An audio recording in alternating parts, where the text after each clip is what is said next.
Campbell.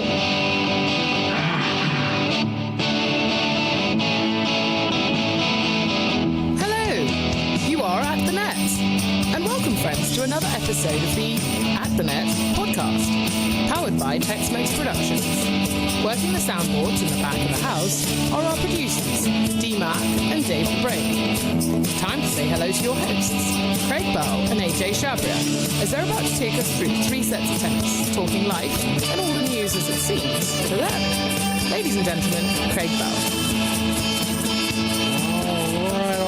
Right there. Thanks to our At the Net podcast girl, Margot Carter, for that word of the night is groovy. That was a groovy intro. That was a groovy intro. Yeah, we got a couple of groovy guests Yeah, today. we do. You know, and that means exciting or fashionable. You know, I looked that up online. So these two people are... Craig, you're telling me you had to look up groovy? Well, one's fashionable. We know that. And then one's I don't know about exciting, but we'll just go with groovy. How that for tonight? I love it. All right. The introduction of Margot Carter. Welcome, fans of The Great Game. You're listening to Season 1, Episode 108. 108. Did you know that? Done. Did you know that? I did. You've been standing here for 108 episodes. Can you believe that with me? That's amazing. At some point, we'll take a nap and sit down, huh? Okay. Yeah, maybe so. Maybe one day. At the Net podcast with AJ Chabria on my left, as always, right? And with me, as always, to my right, Craig Bell. And we are talking the great game of tennis tonight as it seems to us. Thanks also go out to our good amigos at Tex-Mex Productions. That'd be one Darian D. Matt McBrayer, and we did have a brain sighting again this evening, so the brain always works his way into the podcast somehow, right? Dave the Brain DeLeo from back of the house who are on the soundboards. Whether I'm really on the soundboards tonight. You're pretty moving the dials and buttons to make us look. We're not holograms either, are we? Are we holograms tonight? We are real people. We're real people, huh? Looking forward to this with our guests. We're not in the metaverse or anything like that? Okay. We're good. Okay. I just learned that. See, I'm going to keep doing that, because AJ gets a kick out of all this stuff that I learn all the time. So also be sure to like and follow us on Facebook, which many of you are right there. We got a few viewers going with us, YouTube and Instagram. Plus check out our good work on, ready for it? Here we go. Fireside, iHeartRadio, Apple Podcasts, Google Podcasts, Anchor, Breaker, CastBox, Overcast, Pocket Cast, Radio Public, and Spotify. There you go. I did it all in one breath. That's all the important communication sites the kids find popular. Hopefully, Kalindi will agree with that because she's one of the cool kids, isn't she? Definitely. She knows all that stuff right there. And if you'd like to read the opening intro like the groovy Margot Carter, let us know. Girls, guys, sorry. We are a pro female voice intro, aren't we? Plenty of dudes on this podcast. That's right. Well, maybe we'll get Kalindi. Maybe Kalindi will read the intro for us. We need to do, yeah. Kalindi, you do a voiceover. Send me a demo tape, and we'll get it on. Yes, we'd love it. All right, so speaking of groovy, these two people, they're the father-daughter combination that runs the empire known as Oncourt, Offcourt. That would be Joe and Kalindi Dinoffer. Welcome to the At the Net podcast, Dinoffers. We're glad to see you. Thanks for having us. Nice to see you guys. Oh man, this is great. I mean, we've been wanting to have them on forever. We've been trying to get them, and they were kind of like slippery, and we finally tracked them down. We got Kalindi up in Maine. Is that correct? You're in Maine tonight? Yeah. Wow. Yeah, I'm in Maine. Is it snow on the ground up there? There is currently snow. Yeah, it was kind of cold and not too much snow last month, but we got like 18 inches a week ago, and then another half a foot on Friday. So. Don't send it this way. I think we had our own. We had our one winter storm of the year in Dallas, and it about kills the local economy. I went to the grocery store yesterday. Half the shelves don't have anything on the. I'm like, wait a minute. It's only like 36 hours. We're going to be below freezing, and everybody thinks it's going to be snowmageddon again like a year ago. And it's like, come on, everybody. It's like it's not. It's going to be 70. By Thursday or Friday, it's going to be 70. I think it's going to be 70 again. I saw it. Yep. So, but welcome. We are glad to have you all on once again. Like I said, they run the empire known as Oncourt, Offcourt, a company that's been around, I think, over 27 years now. Is it 26, 27, 28? It's going on 28. 28 years. Man, that's amazing. Because I remember when you started up Oncourt, Offcourt, you were working at Fretz, and I remember that I still have that teaching device, the rope zone. I still have one of those, and I still use the rope zone to this very day that I bought from one Joe Dinoffer back in 1994 probably. That would be it. Yeah. I love the rope zone and the air zone and all these innovative things.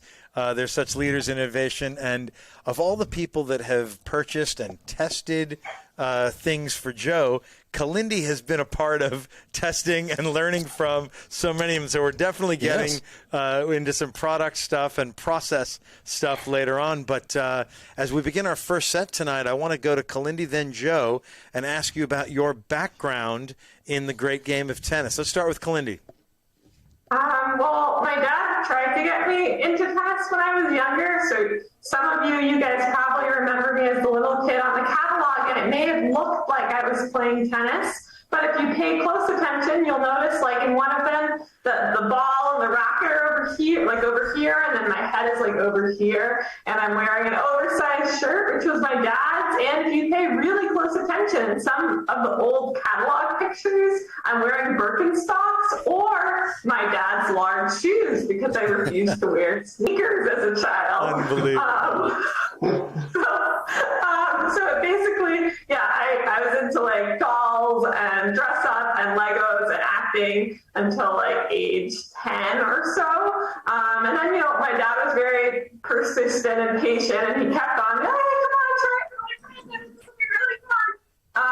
And then, I think at around 10 and a half, one of those times that persistence paid off. And what really did it is I achieved success, and I was able to hit a top spin forehand. And then I was like, oh, this is cool. Like, okay, this is fun. This little kids, and I think especially little girls, can sometimes have that fear of failure, perfectionism thing going on. And tennis seemed really scary and hard. So I think it took until I was like, oh, wow, okay, this is cool. I can succeed at it. This is fun. And then I caught the bug and was playing competitively in juniors and playing tennis like all the time, like living, breathing, eating tennis. Until I was 15, 16, and then unfortunately had a injury, like hip injury, and ended up having hip surgery, and then had a series of other nagging injuries as I tried to get back into it over the years. But it comes around full circle. I got into health and wellness, and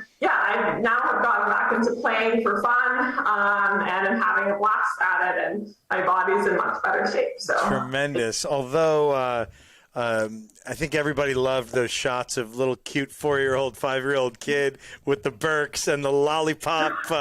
It's kind of a tennis racket, but more of a hand racket or a little lollipop foam kind of thing. And this is how we learn. And you clearly learned because you're probably a little too humble to admit you became a very, very high-level junior tennis player with, I think you were chopping up on some Division I college kids too, weren't you, when you were maybe 15, 16?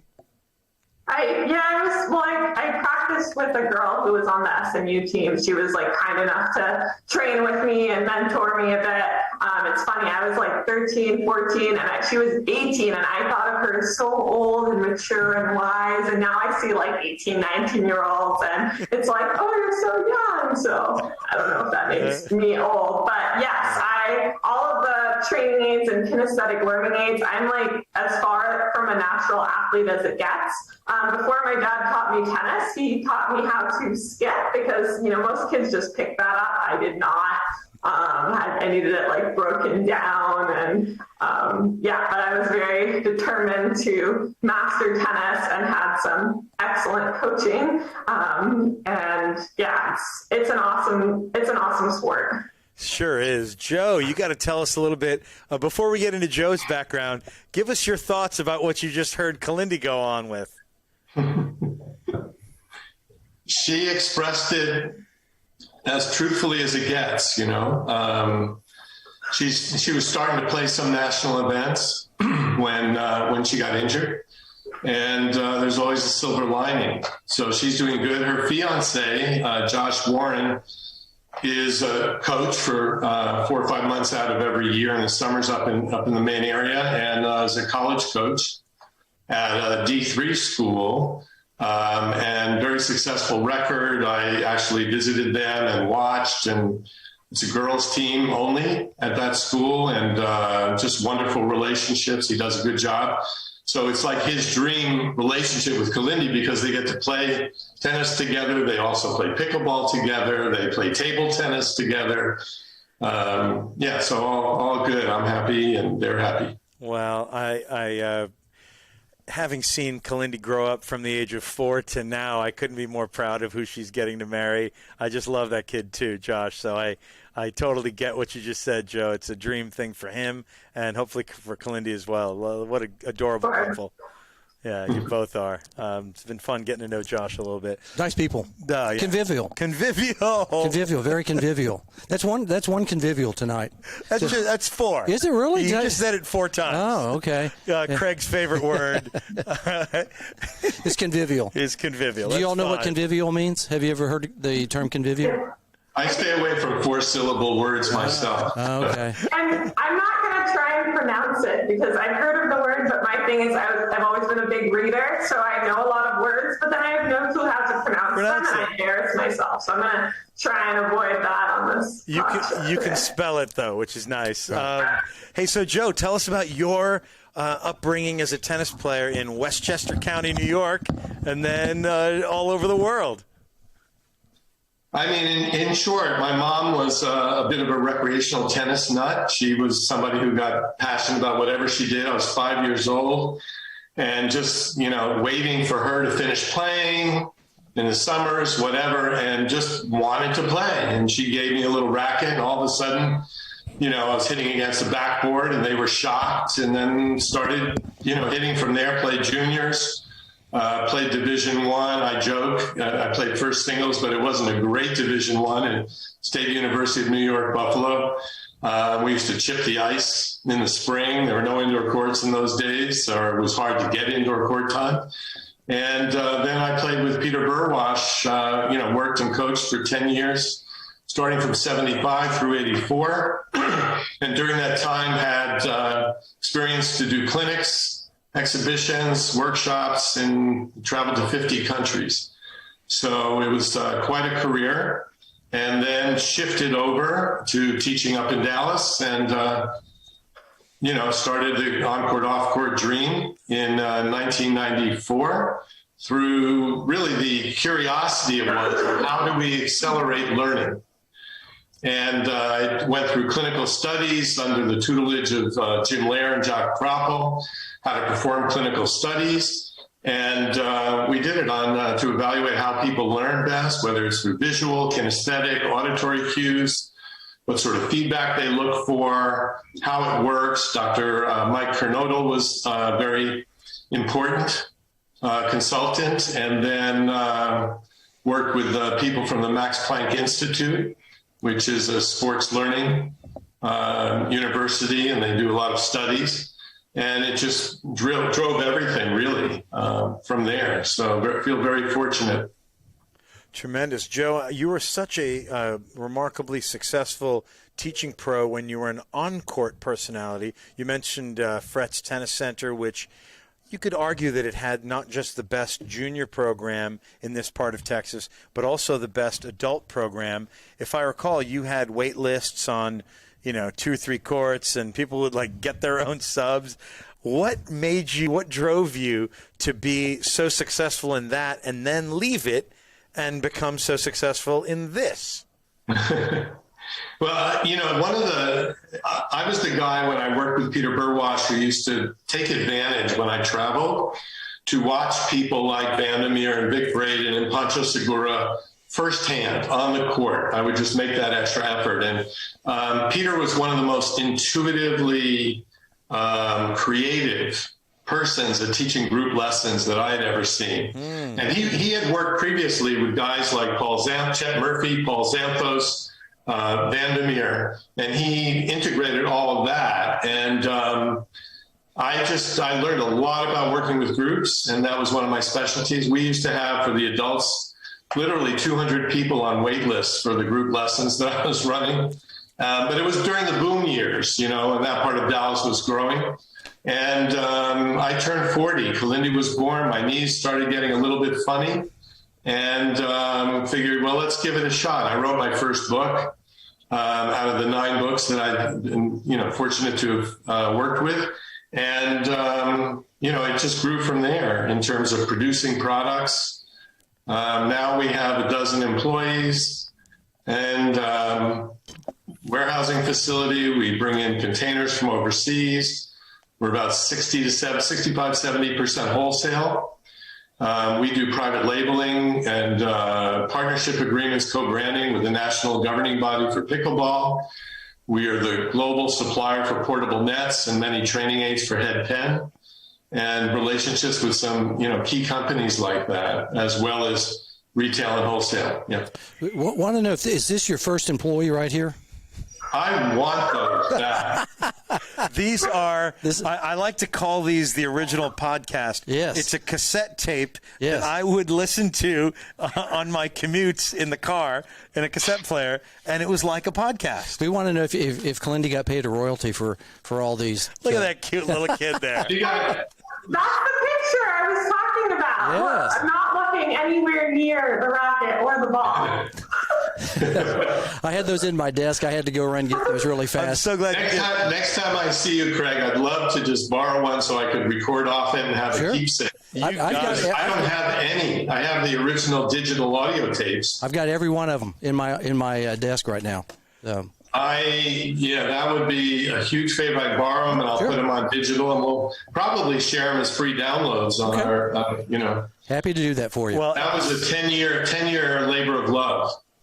Well, episode 1.2 and episode 2.2 are right here in Craig's office. Well, I just want to make sure Kalindi got paid for those. She got room and board, and free tennis lessons. Oh, and also free product, because how many 4-year-olds can fit into a men's large? That was like that was an evening, gown, sleepwear. That was the smallest T-shirt we could find, by the way. That wasn't mine. It was. You were like 3 years old then, or something. Where were those pictures taken at? Just out of curiosity. I know they were taken. The previous one with her. That one was taken in private court I used to teach at in Highland Park. This one right here. Yeah, that one. Okay, and then this one was that Fretz? Maybe was that. It might have been Samuel Graham. Okay, wow, but fun stuff. I was sitting there going, or Lakewood. I'm not sure. Yeah, it could have been Lakewood. Yeah, that was classic. So Birkenstock sandals, Reebok tennis shirt, size large, large men's Looked large. large on her. I think it was the small, extra small. That's so cute. Well, Joe, you did nice work there. Thank you for your background, and we stepped foot into the second set where we get to talk about current projects and future projects.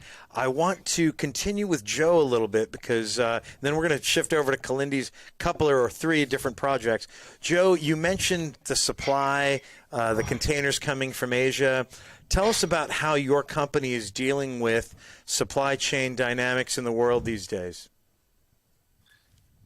If I drank alcohol, I would probably, this is water, but I don't. It's challenging, everybody's feeling it. Prices are increasing.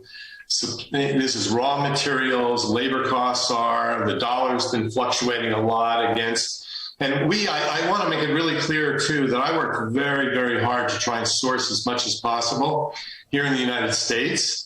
For multiple reasons, and the fact is, it's just difficult.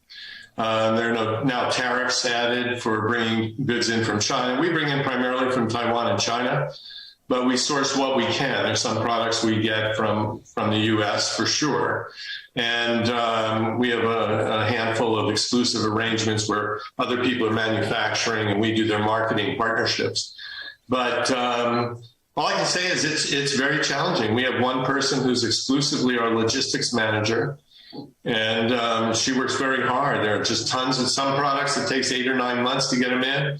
Others are moving through the ports in Long Beach quickly, and costs are going up, and hopefully it'll level off in the future, but it's definitely challenging times, as I think everybody knows. True.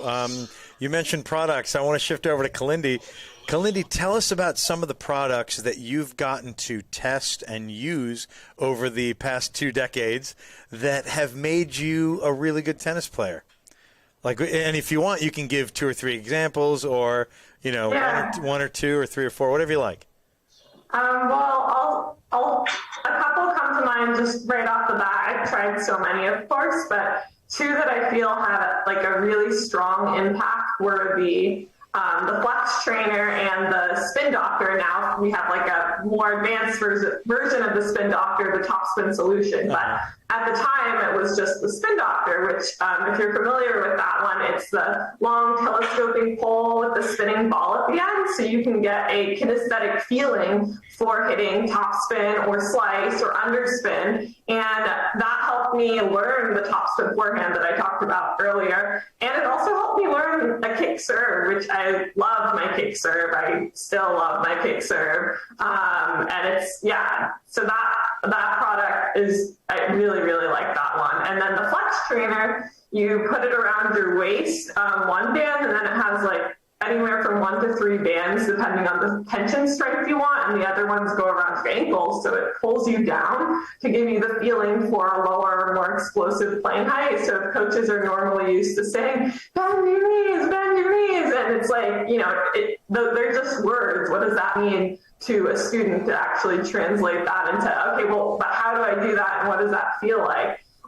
So you would wear that for a handful of shots, feel what that feels like. It's also a good workout. And then when you take it off, Federer was one of my favorite players, and I always felt like, ooh, I'm moving like Federer now. This is really fun. Like, I feel like I'm flying around the court. So yeah, those are a couple of my personal favorites. But yeah, there's so many, and it's cool because just depending on what your individual need is, like if someone's having trouble with developing a compact backswing, we have a couple training aids for that. We have training aids for learning the proper grip, for more fluidity on the serve, or a more compact toss. So kind of whatever the problem is, there's a training aid solution, which is a lot of fun. And I definitely needed all the training aids I could get, going back to the not being a natural athlete part of it. Joe, I want She's a little bit humble. A little bit. People see her. We did, I might just say something that's kind of interesting. Yeah. Steve Bellamy founded the Tennis Channel, and he was a friend. And he said, hey, I hear your daughter's starting to play tennis. So we actually did a series, which was a DVD, now it's a download, called Fastlane Tennis, which is a series of 22-minute, which converted into a 30-minute TV broadcast with the commercials. And we did them, and they were aired on the Tennis Channel, which essentially covered Kalindi learning how to play tennis for the first 18 months with all the accelerated learning aids, dealing with the problems, discussing them in very concise format, because I think we've created over 100 unique training aid type products and or things to facilitate practicing, playing, or coaching tennis on court.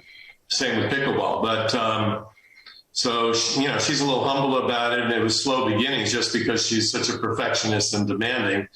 But, she definitely, if you see the videos on our YouTube channel, she certainly looks like she was natural on the court. So.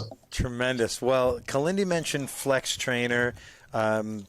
She also mentioned the Spin Doctor. Joe, tell us some of your favorite inventions. I know I'll just quickly mention, Craig mentioned Rope Zone, Air Zone. For me, that grip tutor that, I never struggled with a continental grip. It's all I used from age, 3 to 16.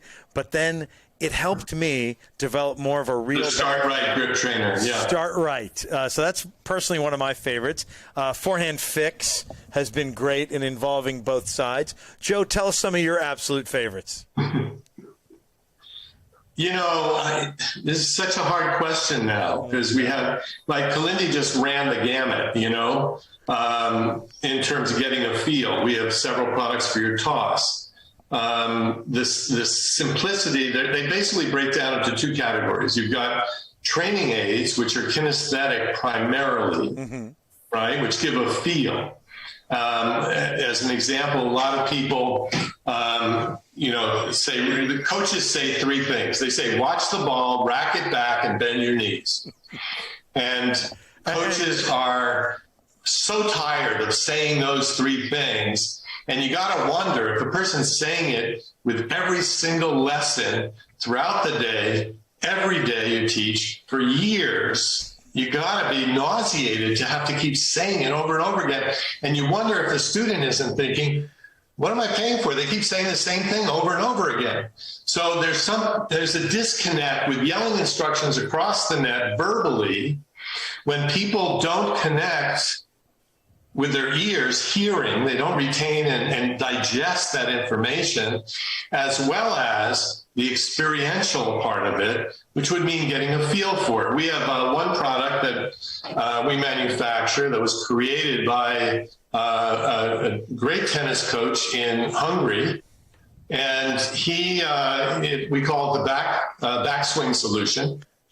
And it's simply a strap that goes around and pulls your elbows forwards so that your backswing can't go too far. Because the problem with racket back, obviously, is how far. Yeah. It should be more racket set, depending on the speed of the incoming ball. So anything that guides behavior, whether somebody wants to go to Home Depot or look on our website for something that might work. So that's one category. The second category are visual aids, which has to do with targeting. Because we know that when people think about their swings and think somebody's yelling, don't take your racket back so high, they're going to tighten up because they're thinking about the motion and it's contained within their own parameters. Much better is to put something further away. If you want someone to take a bigger backswing, tell them to hit further, and without thinking about it, they'll take a bigger backswing.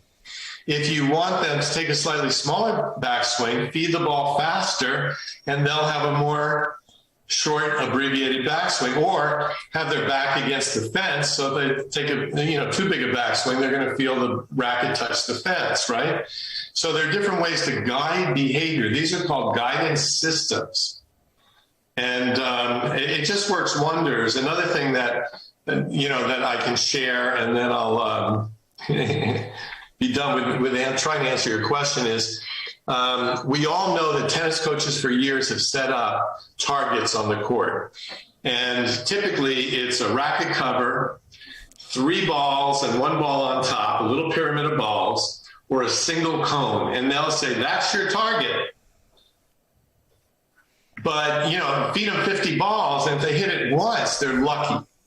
So how much positive reinforcement are they receiving? And that was the initial project, essentially, was to create a successful, reinforcing, positive environment for learning by creating target areas that people can successfully hit into to be reinforced. Because when somebody comes to the court and they're taking a lesson from anybody, they come at 9 o'clock in the morning, they leave at 10 o'clock, what do they need to gain? What is the most important thing? And I would say self-esteem. They need to feel better about themselves. Under that umbrella of self-esteem will be fun, feeling successful, making friends, getting some exercise. But self-esteem essentially is one of those human conditions which we all need more of. Good stuff. I know me, if I hit 4 targets out of a hopper of balls, that's about a 4% success rate. It's so much better when I can hit a zone that was air zoned out. Yeah. I mean, I even saw Pete Sampras at the U.S. Open on a warm-up court, and somebody set down like a racket cover or whatever down the center tee, and he didn't hit it the majority of the time, So I came up with this 70-30 law, set the target area big enough so that the person can hit in that target zone. At the beginning, it may just be the court. Yeah. If they can't hit in the court, just say over the net. Yeah. So if they can succeed 70%, that's pretty encouraging. It's well more than half. It's good stuff. Craig has a little surprise for you. We have some hand rackets. We're learning how to play tennis with these. Do you remember these? This is actually one of my favorite. It's like when you ask me off the top of my head, it's like then you think I'm like these, and then there's so many more. But yeah, those are those are awesome too. I enjoyed. They're great for hitting people on the head too. Yeah, it's good for hitting AJ, but do you know why? Do you know the why that is a helpful tool for young children or people with disabilities or seniors with foam balls, obviously? Do you know why, Craig, since you showed them? I would think that would be a lot easier hand-wise movement, eye-hand coordination, possibly. That's a good one. Okay. Now we're switching interview roles. But, Yeah, it's good. I think the buzzer's about to go. AJ, what would you say? For me, it's I want to play tennis as though the racket is an extension of my hand. That's correct. And this is the next best thing. And I know I take my own son at the age of 3 or 4. That kid developed open face, continental grip skills, and the ability to volley and almost catch a ball, the proprioception and the openness on both sides. And that really translated to orange ball and then full court tennis. So I guess that's my answer. PPOs. You're not going to get us kicked off, are you, again? What'd you say again? What is it? He said like a 6-syllable word. What was it? Proprioception. That's 5 syllables. Not too bad. Proprioception. 5 syllables. Right. That's better than convivial. That's only 4, you know. Pentasyllabic, Joseph. Gee, if you'll let me tell a funny story in a second. Yeah. With the hand rackets, Kalindi, do you have any more to add? Because I've got 2 more that are good. I thought of another couple, or one specifically that fits into an audio category that we haven't really talked about. It's the Whistler vibration dampener. Yes. So it's basically just a vibration dampener, but it makes a whistling sound when you swing relaxed and fluid. And it's commonly, it's great for kids. I use it all the time, which was something that my fiance Josh, who my dad mentioned, he was doing that and was like, yeah, you don't use yours all the time? What do you mean? And, he's given it to his college students, and it's awesome. So now I use my all the time, even as a, more advanced player, and it's just a little friendly reminder to stay relaxed. Folks at home, if you don't know this product, if you hit your backhand like this, the whistle makes no noise. If you hit your backhand like this, it whistles. Kids love it. Relax. Kids love it. Coaches love it. Parents may not always love it if it's used indoors. I don't love it because I'm standing right in front of you. So I'm going to stand back here for a second. There you go. Now we'll get it going. I saw that backhand coming. I was like, oh, wait a minute. I better get out of the way. He didn't have his hand racket. I have my little hand racket. Yes, I remember that one too. Yeah, Joe. Yeah, and keeping it short story, if it's okay. So, please. You guys know that I traveled, did probably 30 conventions a year for many years, speaking in probably 500 coaches workshops, in the U.S., Europe, Canada, Mexico, so forth. English, Spanish, German. Yeah. Thank you for the fond memories of my anxiety. So, I'm in Detroit, and it's indoors, wintertime, high school coaches thing, 300-400 coaches. Seats all around, ballroom, carpeting, portable net.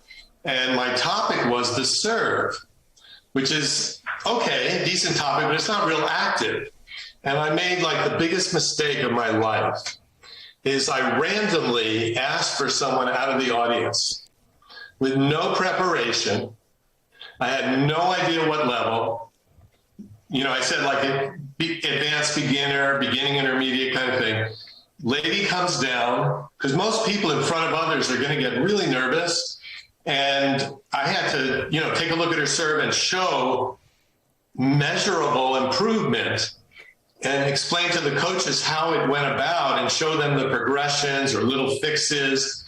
Anyway, it worked out great. I got totally lucky. I would never try it again. I don't suggest it if you ever, know who you're getting into, right? And at the end, I also opened it up for questions, which I stopped doing after that conference. Because if you ask for, questions and answers, you can get put on the spot. Someone can just take over the microphone. It can be awkward. They can be critical, whatever. You can always finish and say, okay, if anyone wants to chat with me or you have questions afterwards, I'll be in, the next room or in the lobby. Feel free to come by. Anyway, I asked questions, and this guy that was, just very you could tell he was really firm in his opinion, said, you know, because you guys were talking about syllables, multisyllabic words, right? So he asked me, he said, you know, good presentation, but you didn't mention the word pronation once. Not once. You know? And I said, yes, you're right. Any other questions? Done. And then I backed up and I said, that was intentional because I try to stay away from words with 3 or more syllables when I'm teaching, because it just makes things a little bit too complicated. People don't learn. Picture yourself in a college setting, listening to a lecture with 200 or 300 people. There are learning studies which show that just by hearing, your retention is about 10%. If you see and do, it gets in the 50 to 60% category. If you then actually teach someone else, so if you're in a group lesson environment, and you want to really set an environment for learning for the students, you pair them off and have them teach each other with key words cooperatively, the one who is assisting the other to learn by cueing them with words that you're guiding them to use. It could be a word like relax, whatever the word might be, you know. It could be lower center of gravity, whatever that phrase is, let that person repeat it over and over again. Then the retention goes up to about 90%. Oh, wow. So pronation, that's something that's, you know, it's the body mechanics again, where tension is created. Yes, it happens. You know, that pronation does happen when we're loose naturally, but to tell someone and give them a big lecture. When I was 14 and started volunteering to teach tennis part-time for the USTA in my area, you know, I was so proud of myself at 14. I had a 30-step process on how to learn the serve. And I had it memorized. And luckily, I wasn't charging anything because it's horrible, you know? I mean, how could someone, like, think methodically through 30 different steps? So better to give people a feel, allow them to relax, see what their natural movement is, allow them to fail, allow them to succeed, make it fun, make them feel good about their experience. That's always been what I felt was important. Excellent, Joe.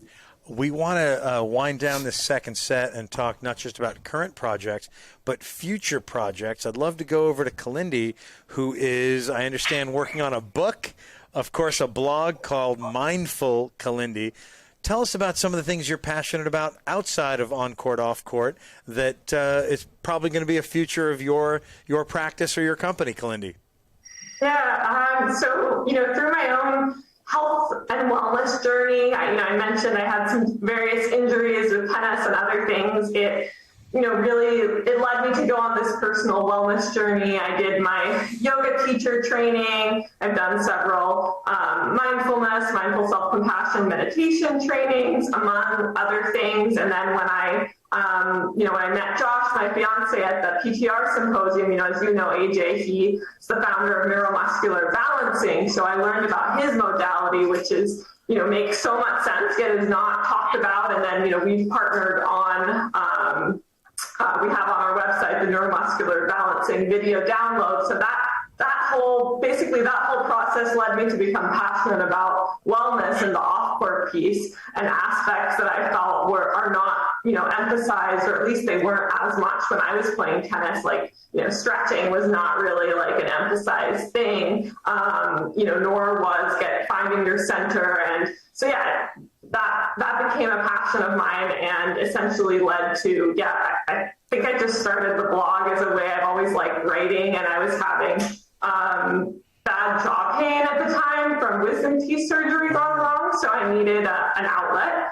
And I was doing, taking these mindfulness trainings and yoga trainings, and I wanted a way to share that and just my reflections on life, and kind of the whole you learn by teaching thing. So it was me sharing my journey, and if that proved valuable to anyone else. And then the book idea that you mentioned is inspired by that, and actually my move to Maine a couple of years ago, and seeing the seasons here are very, I'm from Dallas originally, where, as you guys know, the seasons are one day it's 30 and the next day it's 70 in the winter. They fluctuate wildly. And, being in Maine, I really noticed that, oh wow, each season has its own unique distinction, like summer is summer, fall is fall, winter is winter, spring is spring. And I felt a lot more grounded and centered and in tune with nature and the seasons. And that's inspired me to work on a book about living with the rhythm of the seasons, which, includes things like how you can take care of yourself in each season, meditation practices, fun recipes for each season, as well as I also enjoy writing poetry, as does my dad. So I must have gotten those genetics, and he is being kind enough to contribute some poems to the book as well. He is, of course, is a published author and has his own 2 wonderful books of poetry. So that's a big passion of mine, the whole, wellness aspect. I've taught group yoga classes, workshops, worked with private client in the past. And I think that's an area that I want to continue to expand. And it has already, spilled over onto the Oncourt Offcourt side, since, we have our wellness line, we have the neuromuscular balancing video with that. We have our, some unique yoga products. And I think that's just becoming more of a thing in the world that people are recognizing they need that, whether they're an athlete or not.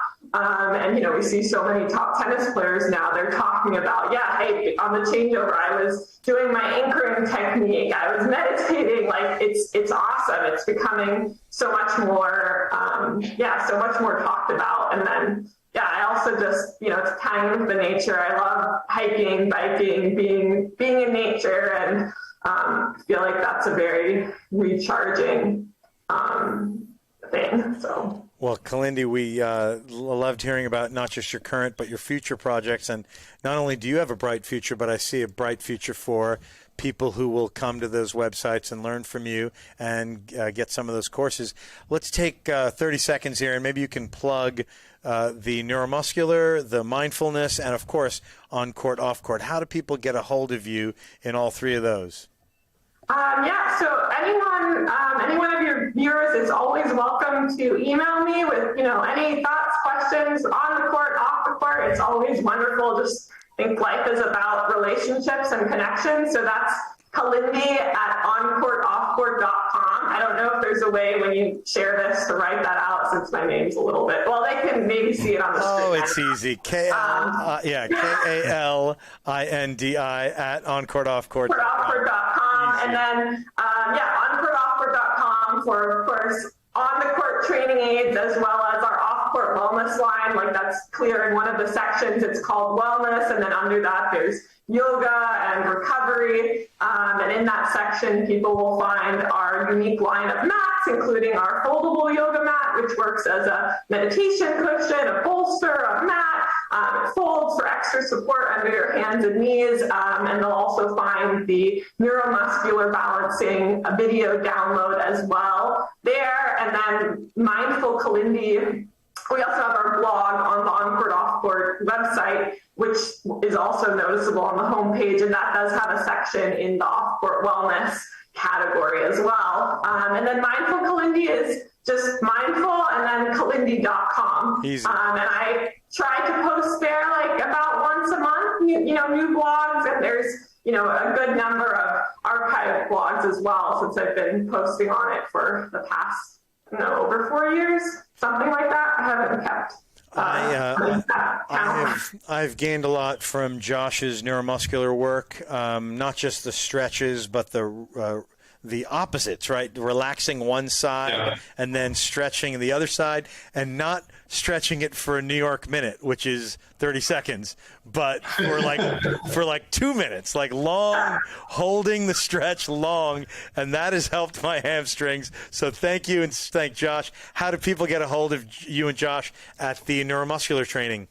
Yeah, so he has a website as well, which is neuromuscularbalancing.com. And yeah, that's exactly right, AJ. You know, the 30-second thing, and that's exactly what I was guilty about. Like I would just do like, okay, we're done the stretching. Yeah, and I'll go harder so I can go shorter. No. Well, you know what's interesting, and it's funny because Josh and I recently did a webinar, which we'll be sharing in the coming weeks as well, just kind of for sharing more about the neuromuscular balancing. But this was like one of the most common stretches, right? And it's actually not a good stretch because you're stretching a muscle group that tends to be overstretched. Like if you have a rubber band and you've pulled it too long and you're just pulling it more, that's not great. So yeah, you would want to strengthen that area or take the tension out of it. And yeah, that would be like a whole other topic to start getting into that. But neuromuscularbalancing.com and the neuromuscular balancing video, and as well as several packages which combine that and our yoga mat, and various things like that are also on the Oncourt Offcourt website in our wellness section. Thank you for detailing those, and I couldn't help but notice Big Joe was down there flexing while you were explaining all that. Expanding. Yeah, we're expanding. So I've always enjoyed hitting with Joe. Big hitter, the Dinoffer. Yeah, he is. He's kind of like the llama. Still a very big hitter in his 60s. So, Joe, tell us about your future projects. You know, we seem to I always think I'm running out of ideas for new products, and we've got always about 10 projects to 15 in the pipeline, so to speak, and we've just launched some, and we've got more that'll be coming in very soon. One of them will be it's called the Multi-Twist Mini. It's made by Sports Tutor, but we created an exclusive that we'll handle worldwide for them. It was kind of my idea. We invested to speed up the feed rate instead of once every 5 seconds to once every 3.5. Oh, 3.5. It's more portable. Plus, it works for pickleball as well as tennis, including transition balls for tennis. So it's literally this big and holds about 12 to 15 balls. And we are developing a next system it's called the Infinity Play System, which will be available in the next few months. And it'll be a self-feeding Infinity continuous play system that people can use in their garage, their basement, their driveway, their patio. Very portable. It'll be the only practice play system where the ball machine can be used on the court or with that system. So we're kind of excited about that, and all sorts of things. Just a little bit hesitant. I may want to, I don't know if you'll ask this, but our YouTube channel we're just hitting 4 million views on our YouTube channel in the last 10 years. Oh, wow. And I don't know how many clips we have, Kalindi, 500, 600, 700 maybe? There's a lot. Too many to count. But it's all free access, a lot of good quality. There are playlists guiding people and, free access. People just have to go on YouTube and type in Oncourt, Offcourt, and it'll lead them to the channel. So I'd encourage them. We've always been based on education and trying to give back. And then the product sales obviously create that continuous movement pattern, which allow us to afford to do all the videos, because you don't sell, videos or books in quantities in a niche market like tennis or pickleball. So, we're giving back through education and tying that into accelerated learning, which has been a lot of fun for the last 28 years. Definitely. Congrats on that. And thank you for a wonderful first and second set. I want to move over to Craig Bell with a really fun third set here. First, before we do that, any questions from the crowd? No, we have one comment, though, from our sponsor, Blair Desker at Master Systems. He goes, big fan of Joe and Kalindi Dinoffer. So that's a good segue because Master Systems is the sponsor of the third set. So, nice segue. And the first and second set were sponsored by Oncourt, Offcourt. This guy is so good. Really? You are able to make an ad read sound sound casual and smooth as silk. That was beautiful. Well, we like Oncourt, Offcourt. Obviously, over the years, if I've saved the tapes, I go back and listen to these about once every 2 or 3 months. These little things, these are gems right there. So that's really the first podcast, and I'm going to get these into your hands. Joe, we'll connect in the next couple of days. And we need to do dinner like we had planned. Yeah, definitely. Cooperating. Yeah, definitely. And I know everybody thinks of Joe Rogan as the first podcaster, but it was really Joe Dinoffer. Right. Really Joe with this format of podcast. Do you still have that? You can take the cassette and turn it into something useful, Joe? Do you have the technology still? Well, that's why if you have them, I was going to post on Facebook and see, because we have a lot of subscribers, and I'm thinking to just do it as a free download for people. Because the content is not what I would do is, as you know, when I went to those conventions, I'd sit with a laptop. Thank goodness my mother forced me to learn how to type when I was young. Yeah. So I typed fast enough. I could take notes, convert them into highlights, and then I would record them and go to a studio, and they would, add the intro and the outro and the music clips, and we had it divided nicely so that the idea was people on their way to work, if they were coaches, would just pop it in and get juiced up for the day with some good ideas. And, it's even sometimes I'm at a conference or I'm speaking or traveling, and I run into a guy, and I'm like, I remember Mike Van Zutphen from these. I remember Ken DeHart from this cassette or that cassette. Like you always gave the speaker credit. Right. Always. You always did. Well done, yeah. We do have a question just came in from the crowd. How did the Dinoffers feel about learning with orange ball and green ball, that kind of stuff? What do you all think about versus maybe a yellow ball situation? Or do you all like the progressive method of like maybe a foam ball, red ball, orange ball, green ball? What are your thoughts? And to add a tiny bit of context, the man asking this is a really great coach, and he says, I seem to have a problem with parents trying to rush the kid through stages, and he also asks, rushing through might be bad for technique and development. So maybe you can use that context in your answer. What do you all think? I'm going to pipe in here because here's where my brain went. Tell it. Who's going to answer between me and Kalindi, right? Between Kalindi and I. So I thought, have you ever had people do rock, paper, scissors when they're side by side on Zoom?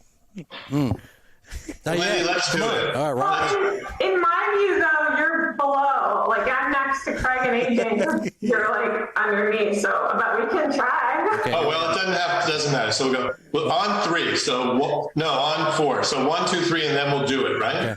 You got to do it in front of your face because you got a background. Okay. 1, 2, 3, go. Oh, I missed paper. Paper. Yeah. 1, 2, 3, go. Oh, scissors. 1, 2, 3, go. 2 rocks. This is not planned. That's why. They think alike. They've totally. 1, 2, 3, go. All right. You win. Kalindi wins. That's right. Because so you can either speak or you can pass it. I can say a few things and then pass it on. Please. I think, from the player perspective, and I was a little bit older when I started playing, so I did start more with yellow balls, but I had exposure a lot with foam balls also. Even in learning to get over I was nervous at the net, so my dad had some foam balls and he tossed them at me, so that I was like, oh, it's not so scary, that getting over that fear. I might say, not only did I toss them, but I had her put her hands at her side and I threw it at her head. And she would just laugh, you know what I mean? And you just, to get used to, these are, folks, so you don't think I was abusive. These are foam balls that weigh like 1 ounce, much less than a beach ball. They're lighter and softer than a beach ball. I think it all depends on the kid and how old they are, what level they are. There might be a I don't know, Andre Agassi comes to mind. He was child prodigy strategy, right? Like at 5, hitting return of serves, I don't know, like there's different levels versus like if you took me at age 5 and tried to get me with yellow balls, that really wasn't going to work because, I wouldn't have had success. So I think it's wherever the child can experience success and have fun and build self-esteem and they can actually, they can start to build the skills. So parents might be that sort of, if the parents are caught up with like their perception of success and they're thinking that success means yellow balls and advancing through all these levels, then they're going to be impatient. But I think that's where maybe it's the coach's job to help share that what success really is, and it's not about rushing through it. It's about the journey and the fun and the skills and the confidence built. And there's no time frame to that. It's just whenever it should be a decision between the kid and the coach when they feel like they're ready to move on.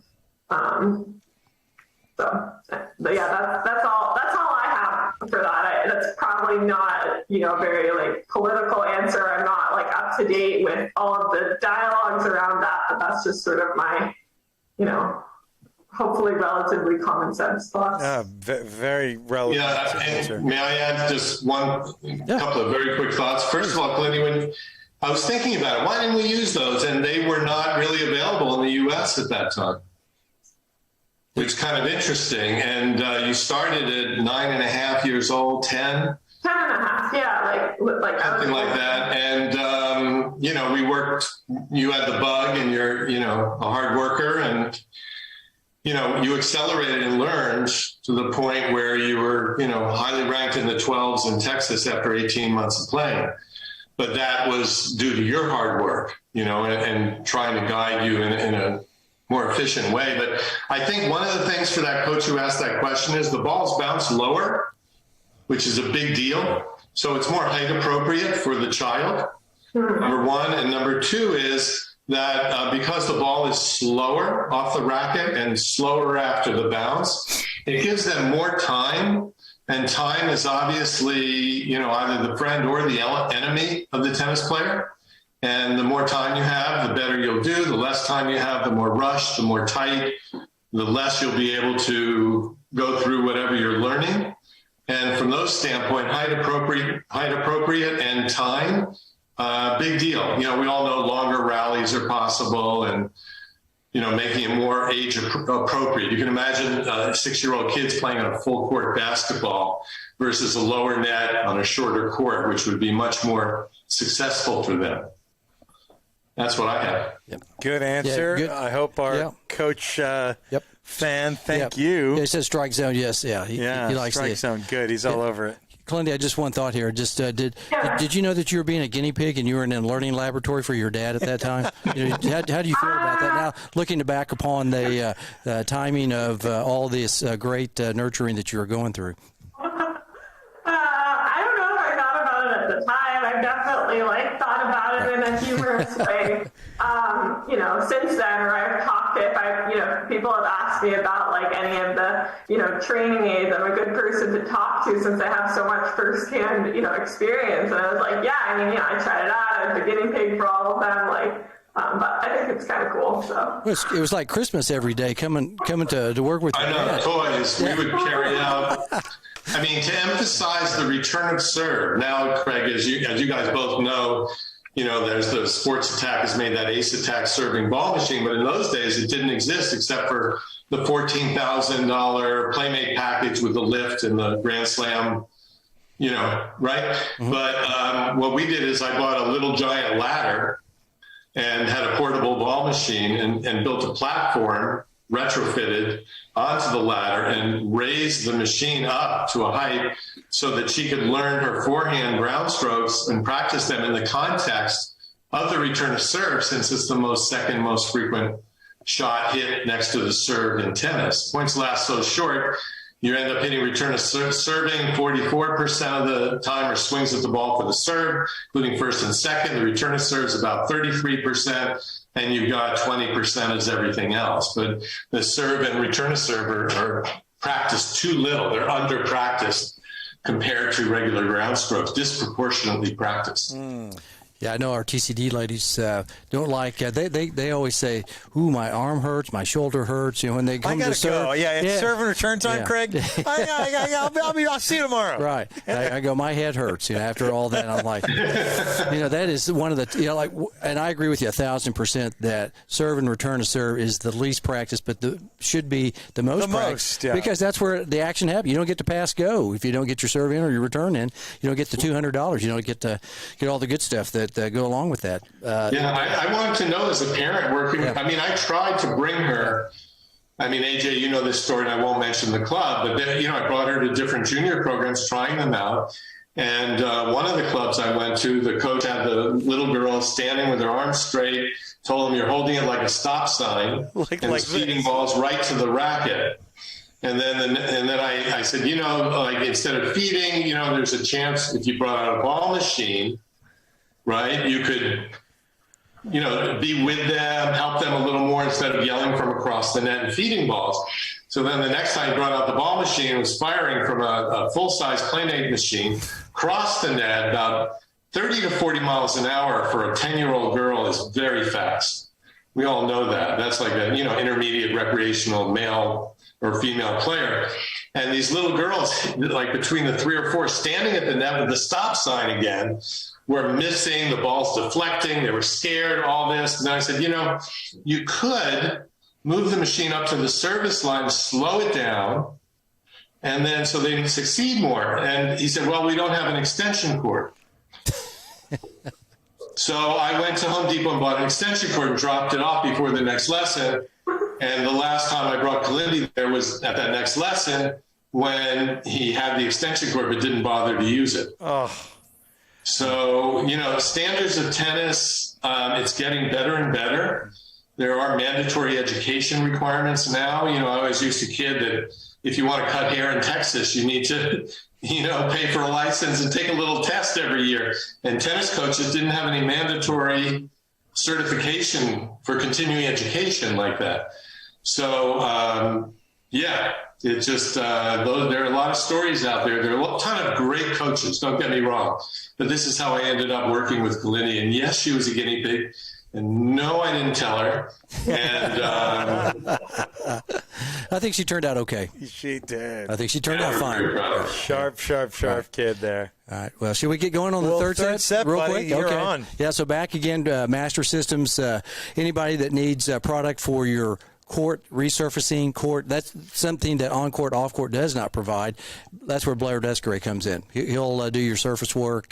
Does a really good job. Our buddy Blair, check him out. All of his fine work with Master System Court. Blair's a super nice person too. Yes, he's very nice human being. Very responsible. Yes. Good communicator. Good guy. Very convivial. He's a convivial. That's 6. Okay. 7. So convivial. All right. There we go. There's 8. But Craig, can you say it 5 times fast? I don't know about that. I'm not. Convivial.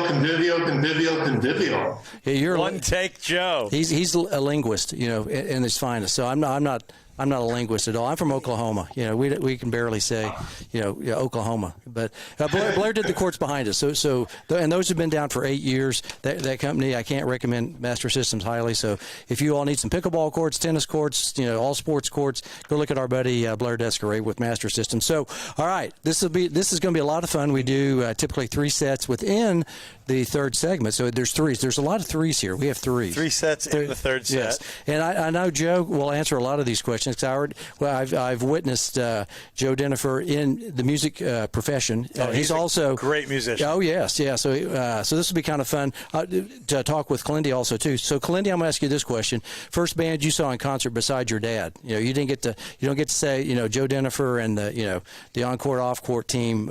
First band that you saw in concert, a real concert. That's a good question.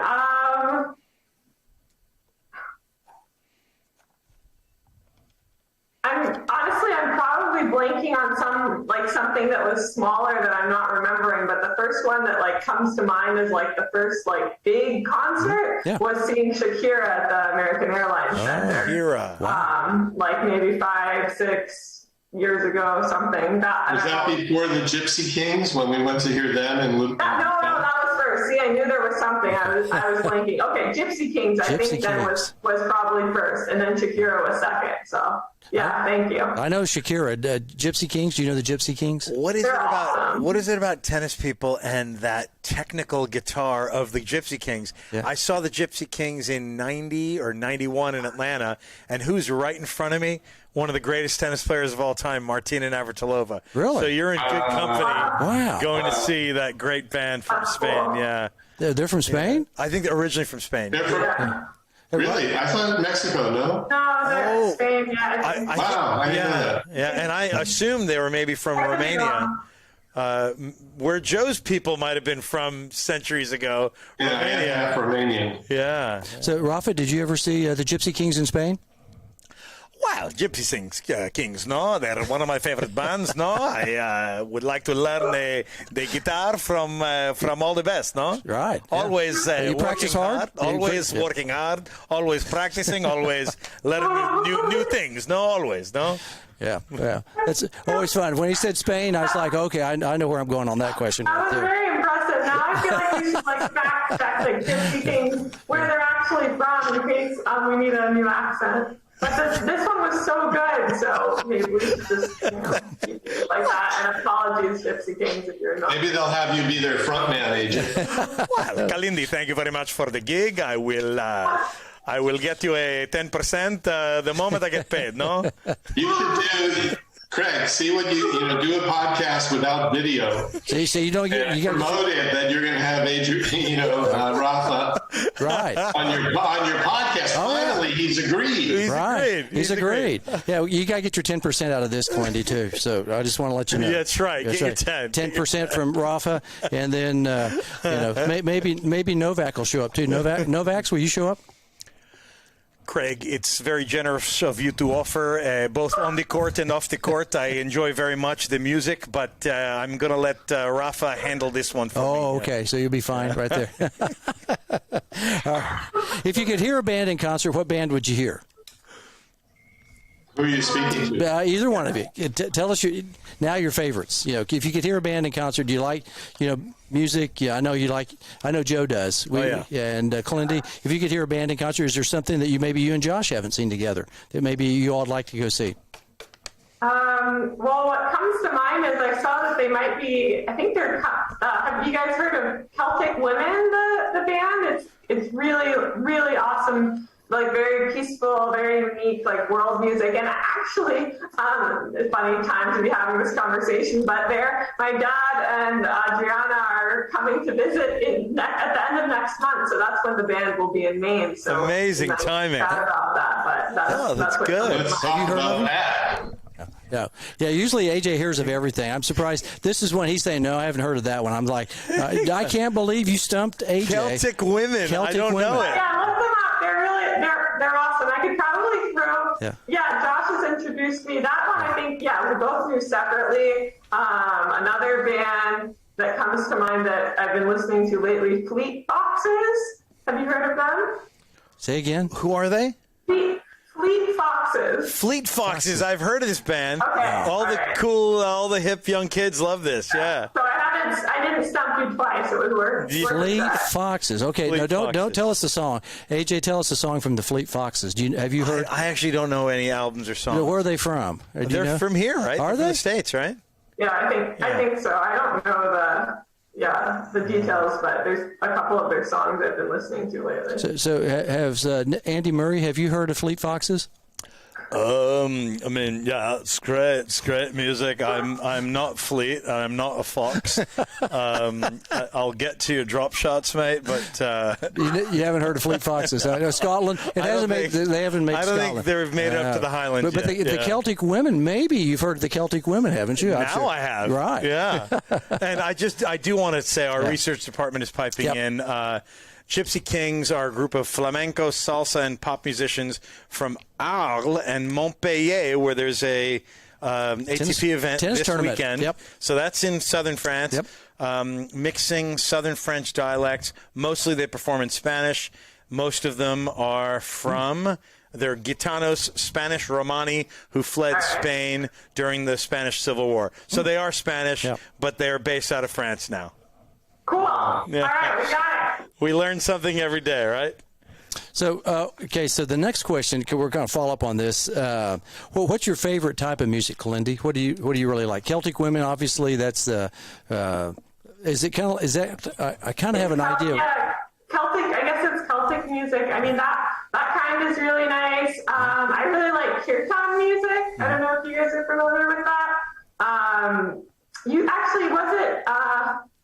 No, it wasn't at my dad's wedding. It will be at my wedding, though, so you'll get to learn about kirtan then. Wow. There's many different kirtan artists that come to mind. One you could look up, Sean Johnson and the Wild Lotus Band. We did like a World Bhakti festival in Dallas a few years back, and there's many artists that are amazing in that genre. A lot of times it's usually Sanskrit music with instruments and musicality and like call and response. But there's also there's one, the Jewish kirtan rabbi. So there's just, it's really There's awesome. a lot. Yeah. Will Smith's daughter, Willow Smith, is doing some work. They've written some songs, her and Genevieve Harrison. Jeet Kaur is quite good. Deva Premal. It's just sweet, softer. I like jazz fusion and funk. So, I'm like Fearless Flyers, Herbie Hancock. Anybody, who's your now? So our next question, our follow-up question is that, because I know Joe has been in a band, and I don't know if you're currently in a band. I play every week with a very good guitarist, and have played with a bass player comes up, but not performing now. We're just jamming.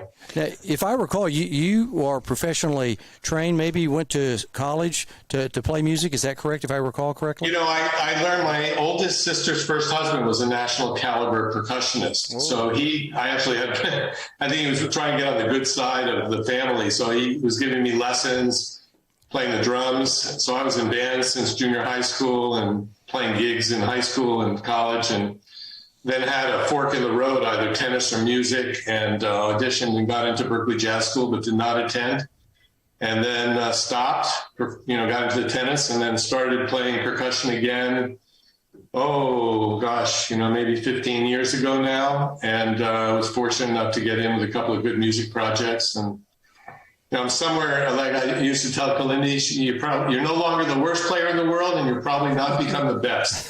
So I'm somewhere in the middle, like all of us at everything we do. Joe, and that's all good. That's good. Too humble. Craig and I got to see one of your gigs about 4.5 years ago at the Balcony Club. Yes. Not far from my neighborhood. And what was the gentleman's name that was the lead singer? Joe Devine. He used to tour with Otis Redding and James Brown. That's correct, yes. Now, sadly, he passed away about a year after that. Oh, no kidding. Yeah. Man, that was a great set that you all played. That was fun, just sitting there, just kind of listening to that was awesome. Our buddy Joe hitting the skins. It was a good time. I couldn't remember that guy's name. I was trying to remember. Historic room, too. I remember Joe Devine. Joe Dinoffer and Joe Devine in the same outfit. It was awesome. They're awful fine. Yeah, they are. So, Kalindi, if you could be in a band, have you been in a band? No, I have not. Okay, so your dad sits in the back right there, keeping time. Drums. What would you like to do? Would you like to be a lead singer? Would you like to be like your dad, keeping time? Piano player, guitar player, glockenspiel? See, I play a glockenspiel. I'm a real mean glockenspiel player. So where are you in the band? I think I'd go for guitar. I have a guitar. I took some classical guitar lessons. When I was a teenager. I've since forgotten most of it, sadly, to keep it up. But I would like to pick it back up and learn some more, like chords and songs and such. So I think guitar would be cool. Now, would you be a guitar player, out there in front, Eddie Van Halen type of guitar player, or would you be more in the kind of more, relaxed mode, kind of easy listening kind of guitar player, or are you more hard rock, kind of hard driving, maybe like a Shakira band, Gypsy Kings,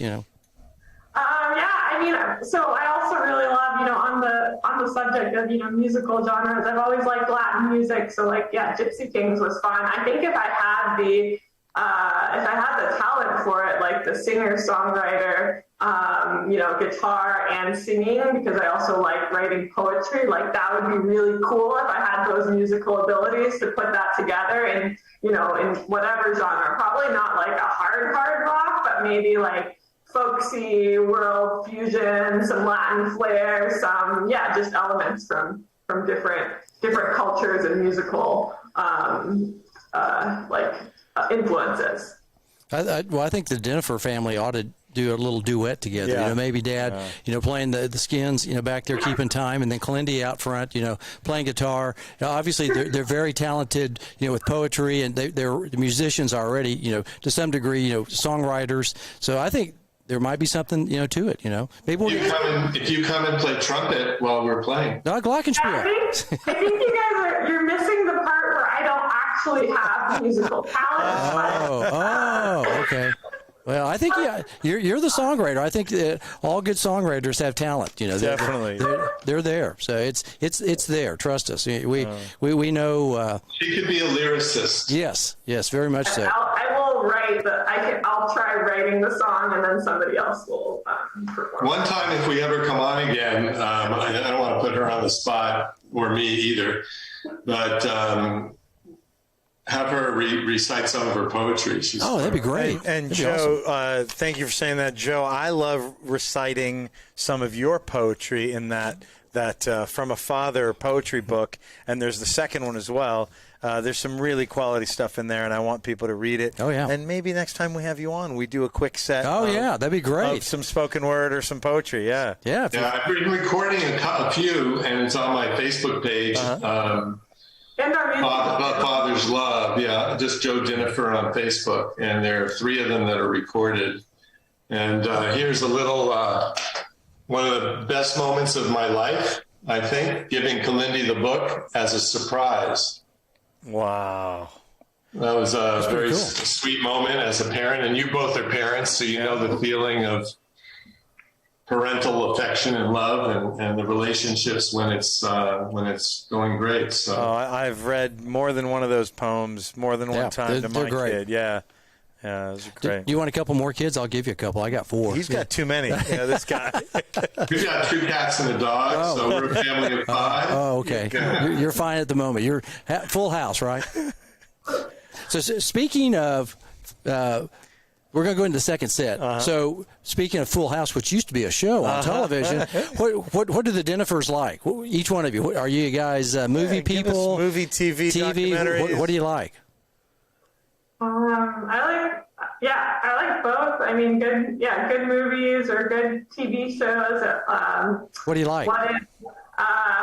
It's kind of like with the music. Like, I feel like I like a lot of different things, and in music, the only things I'm not crazy about, like I don't know, like rap with a lot of like bad language or things like that. Anyway, I'm getting super off topic now, but I like fantasy a lot. So like I like fantasy books, so also like fantasy movies or shows. Like I love the Harry Potter books. I love the Harry Potter movies. Josh and I just recently finished watching the Cobra Kai series on Netflix, which is like, the original Karate Kid. It's like the actors once they're older and then they have kids, and it's just very like love and friendship and, growing up and lots of nice themes. And I did not realize it was the original actors until after finishing the whole 3 seasons. And they picked such good actors, and then I realized it was the actors. So. Wow, that character really knows the character. Right. But who's the old guy? Right. And you're like, that's it.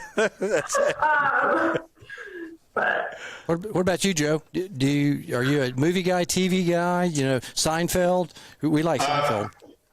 I think movies that are, I tend to go towards more meaningful, and I definitely am philosophically inclined. So discussions about philosophy and life and, reading, digging into self-improvement, personal growth, those sorts of things always intrigue me. Things connected with, the world has become a very small place. So things that can help us grow towards more understanding and respect for one another, less judgmentalism.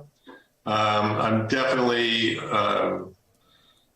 it's very painful for me to see the divides that exist and how people are, fighting one another and not seeing, instead of celebrating the differences, we are alienating ourselves from others by seeing the differences in a negative vein rather than, oh, this is important. That there are differences so you can have exchanges and you can learn with a respectful environment as the foundation for discussion. So that's more where I'm at. Yeah, that's not. I think we all have similarities. Even though we have differences of opinions, there's more similarities than differences that we have in the world. And so I wish that I get tired of watching certain shows. I'll put it that way.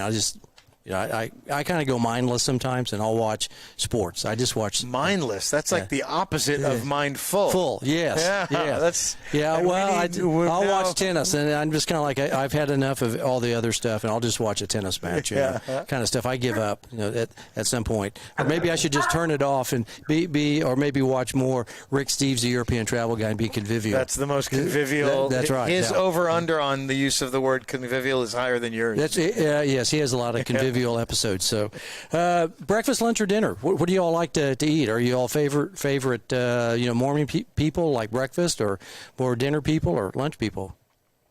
Brunch, definitely. Breakfast. Oh yeah.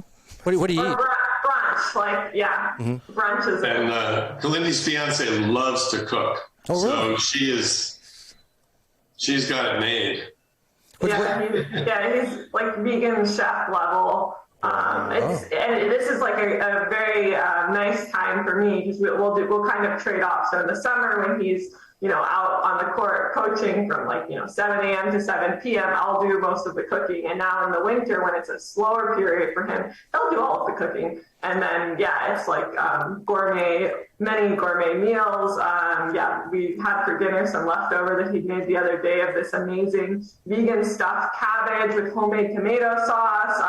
Really, really good flavors. There's this is the kind of thing where I feel like when I'm put on the spot to think of a specific thing, I'm like, wait, what? But but on the brunch topic, yes, homemade. So I also minimize gluten and stuff. So he's very kindly will do mostly gluten-free for me also. It's made me gluten-free bread, very delicious. So he made homemade vegan gluten-free biscuits and a vegan gravy. Vegan biscuits and gravy, yummy breakfast sandwiches. You guys have to come visit and come in the winter. You'll have a really fun, a snow, nature, spiritual, meditative retreat with gourmet food.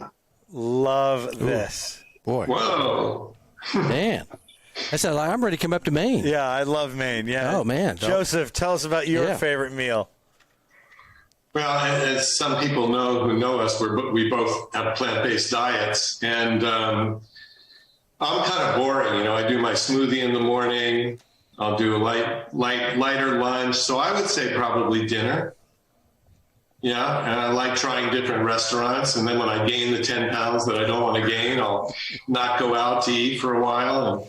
But these days, it's really easy. The whole plant-based thing, at least for us, it used to be tough years and years ago. But now, a lot of people are cutting back even 1 or 2 meals a week where they go plant-based just for health. So a lot of restaurants are catering more and more. Yeah, no, I know we used to get together, had a lunch crowd. It was always fun getting together, talking over at Central Market down there on... right, I miss those days. Yeah, those are good. When you lived right down here by us. Oh, that's right. Yeah, he was down in the hood with AJ. And... Joe and I used to hit every Tuesday morning when he lived down here. We got to start up again. Let's do it, man. In the coming weeks, I'm ready. My shoulder's better. Good. Knees are okay. Good. He's coming after you now. Injections. That's why. All right. Now, speaking of food, we always like to ask this question: dinner guests. We know AJ and I would be invited to this hoedown, shindig, whatever you want to call it, party, soiree, yeah, Oklahoma fiesta. Yeah. Who would some other dinner guests be at this particular event? And it can be anybody from day one at Adam and Eve all the way forward. It can be sports people. It can also be fictional characters from literature if you want it to be too. Yeah, like Harry Potter. Yeah. So we could have Harry Potter there at the meal with us. So Harry Potter. Yes. Who would you all invite? We know we'd be at the soiree. You want to do rock, paper, scissors? I've been answering first the past few questions, so. Dad, you're first. Yeah. We ask good questions. These We are got them tough. thinking. These are tough. Thinking right here, catching them off guard. What do you think, Joe? Who are you inviting besides AJ and I? Well, besides you guys. Besides, we've already been invited. We know that we're there. We've invited At the- ourselves. Well, with AJ, you get, Novak, Andy Murray, and Rafa Nadal all in one package. Well, Nikki Kiggs. Already we've got 5 guests. Well, Nikki Kiggs might be there. Nikki, would you show up? Bro, I'm Nick Kyrgios, mate. You call yourself a journalist? Piss off. Next question. So you get Nikki Kiggs too. Nick Kyrgios might be there. This is such a hard question. I would, I grew up in the Jewish faith, but Jesus came to mind in all seriousness because I think it would, can't imagine, some of the original great saints from India, like Ram or Krishna, would be wonderful. Modern, until you said any time in history, I would say Will Smith might be really, because he is an interesting person when you hear him, because he's very, practical in terms of his career, so successful, but he's super humble. I've been listening to a lot of his, he does a lot of things on YouTube and talks about his upbringing, his grandmother, his values, his ethics, his spirituality. Very powerful. So that's what I have to say. Good. That's a good. We've never had Will Smith on the. We haven't. At the West dinner table. Philadelphia, born and raised. Yes. Yeah. What about you, Kalindi? Anybody else that you'd like to have at the table? Well, I already really liked everyone that my dad invited, because I was going to say, at first I was thinking modern, and then you realize since the beginning of time. So, I feel like you obviously, if you really had this opportunity, you would want to invite some of the, the great, saints of all ages, what an amazing opportunity that would be to, just learn from them and, bask in the love, basically. It's going with, and then, of course, if you're going into the fictional side of things, it'd be fun to invite the whole Harry Potter world to dinner, too, although I really would like to go to Harry Potter. That would be more fun. Sure, I could invite them, but, are they bringing Hogwarts with them?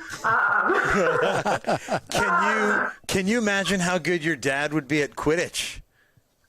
How bad? I think also some of the great, poets and writers of the ages also would be really interesting to have at dinner. Rumi. Rumi comes to mind. Jane Austen. Just kind of the greats. This is such a big range of potential people to invite to dinner, and then from a modern time period, and specifically, since this is a tennis themed chat, James Blake comes to mind. I met him when I was younger, and I was so impressed. It was just a brief interaction where he apologized to us kids he had a phone call and we were waiting for autographs, and he apologized to us for keeping us waiting a few minutes. Yeah, it was even only 30 seconds. He's so humble.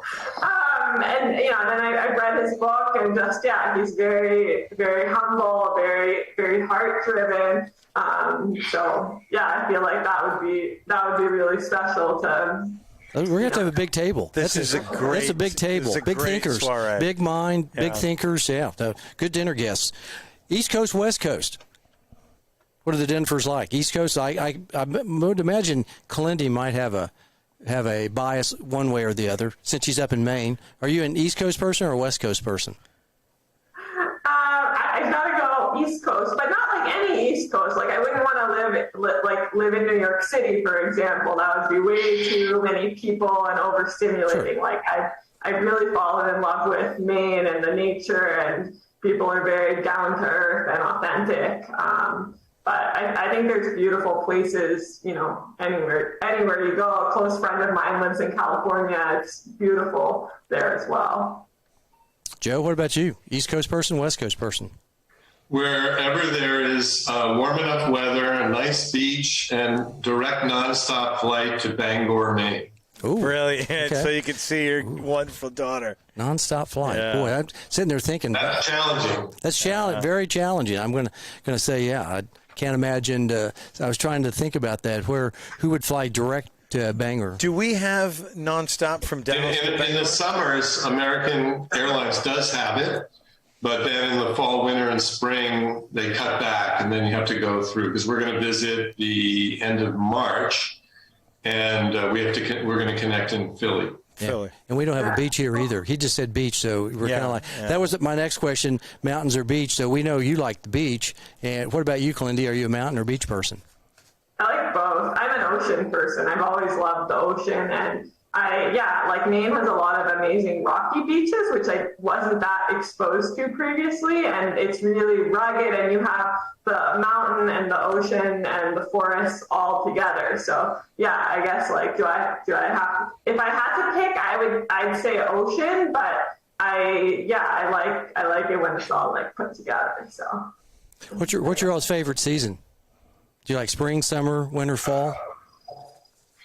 Fall's always been my favorite, and I think it still is. I also have never seen foliage like the foliage up here, which you guys will see when you come to my wedding in the fall. But yeah, I'd say fall, and then summers I wouldn't have ever picked summer before, but the summers in Maine are really nice because they're like in the 70s and not over 100 degrees. So it depends on where you're talking about summer, but probably fall is just a safe, good, solid answer. What about you, Joe? These are such tough questions. They're Do we get points if we're right? Yeah. If you're right. We're not a bunch of pretty faces around here. We got some substance here. We got some texture. As AJ, texture. We got texture, right? That's our game. Yeah, it's going to be spring or fall. Summers can get a little too hot, and winter's a little too cold. But I think I lean probably towards spring. But if I was in Maine or New England, I would probably say fall because it's incredible.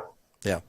That's nothing short of incredible, that kind of, change of season with the colors. Yeah, I'm looking forward to the fall in Maine. I've never been. That's one state I've never been. I've never really traveled to the Northeast. That's I've been to. I think I counted 42 states. Oh wow! And those are up in that New England corridor. I've never. Vermont, New Hampshire. I've never been. I think both of you and your wives. It sounds like a good foursome, two couples. In Maine, bed and breakfast somewhere. A day. The wedding's just like a one-day thing. Then you go to Acadia National Park, and you go into the small towns, and the weather's going to be nice, and the trees will look more brilliant than the ATN sign behind you. I'm going to look for Bob Newhart. Didn't Bob Newhart have a place up in bed and breakfast up in Maine? Did, and I believe Larry, Daryl, and Daryl were there. His other brother, Daryl. Yeah, his other brother, Daryl. Yeah, we're dating ourselves. Sorry, we like to make ourselves laugh. All right, we're going to the third set now. We're going to turn this thing back to some tennis real quick, and then let the Dinoffers travel off. We've already kept you an hour and a half. Indoor tennis or outdoor tennis? What do the Dinoffers like? Are you all indoor tennis people or outdoor tennis people? Outdoor. Really? Okay. I mean, it's just more because you're outside and you're in nature. So I guess it depends on, if I'm talking about Dallas, 110 degrees on court in the summer, I'd take indoor. Yeah. Or right now, in Maine, it's too cold to play outside, so indoor. But on a beautiful 70-ish degree day, in a beautiful location, outdoor. What surface would you play on? Hard court, grass, clay? I've got a great answer for this one. Synthetic grass. Oh, Synthetic. you can still slide. Yes. It bounces low like grass. Yeah. And coincidentally, there is one of those as a public court 20 minutes from my house, so we can all play when you come visit. Amazing. I love it. We can slide and still think it's grass. That's awesome. We have some texture. We have that texture on that. I love that kind of tennis. Continental shot right there. What about you, Joe? Where are you playing? Indoors, outdoors? Got to be outdoors, and as far as surface goes, it depends. I think tennis is the type of thing where I always said this, the courts all look the same, right? They're the same measurements. It's the beauty of the sport because you can go anywhere, not speak the language, play with someone. The rules are the same. The scoring's the same. The dimensions are the same. The balls are the same. Everything's the same. But all the courts look alike, unlike golf, for example, which is a creative visual, right? The courses are different. So I think playing in a place with just an exquisite view. I was fortunate enough to work in tennis camps in the late 70s, early 80s in Austria, and right near Kitzbühel in the Alps. And if you can be somewhere in the mountains or by the sea where there's this great view, to me, it doesn't matter what kind of surface it is. Clay is always a little bit more forgiving on the old knees, but I'll take the view anytime. Love it. What's your all's favorite tournament? Favorite tournament? It could be a local one. It could be like a little itty-bitty tournament, or it could be like Wimbledon, U.S. Open. Which tournament do you like? I'll go Wimbledon, and I was fortunate enough to be able to queue and go, and I was studying and did an internship in London in college, and it was just really special and unique. Have you ever heard this music? I guess that's right here.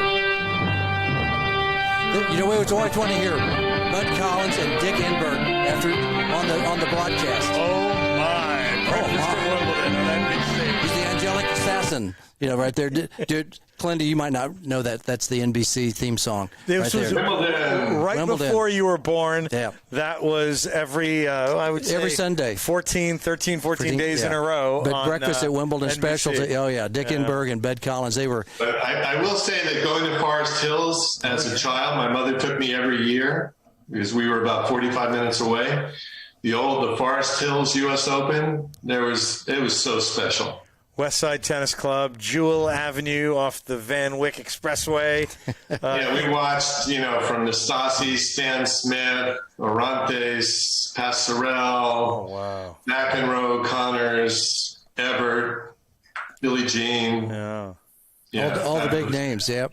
Yeah, that's I was never fortunate to go to Forest Hills. I've been to the U.S. Open, but it's only been at Flushing, which is still pretty nice. But, I want to go back and visit. I'd like to go do that. Joe, I'll text you a picture of probably my second time at Forest Hills. It's back when I had hair, and Billie Jean King is sliding right behind me on that gray clay court. And it's me with like a leisure suit and long hair. So I'm gonna send you that when we get done tonight. Did you have like an open lapel with the big? I may have even had chest hair at age 6. I don't know. Maybe. I don't know. You had a leisure suit at age 6. Oh man, I gotta see this picture. Houndstooth. Oh my goodness. Leisure suit. Who's your all's favorite tennis player? Federer. You like the Fed? Like the Fed, yeah. But you think he's coming back ever? Will he make a comeback? Maybe. Unlikely, honestly. Like, he's had such a great run, and, it's maybe, but I don't know. I wouldn't rule it out. But he was starting to, become a legend when I was playing tennis. So I, saw the progression and, his rivalry with Nadal and just seeing all of that. I feel like that particular era was I grew up with that. So it's very special. What about you, Joe? Does it have to be a pro player? Doesn't have to be. It can be anybody. Yeah. Just favorite tennis player.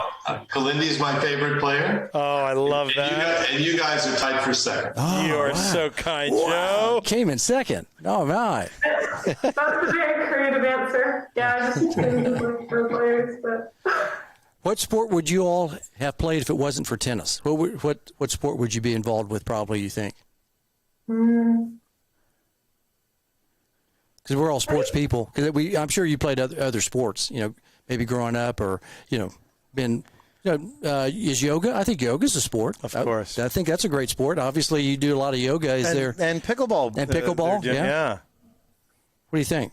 I've been getting into other racket and paddle sports. Yeah, pickleball, platform tennis, ping pong. Ping pong is really fun.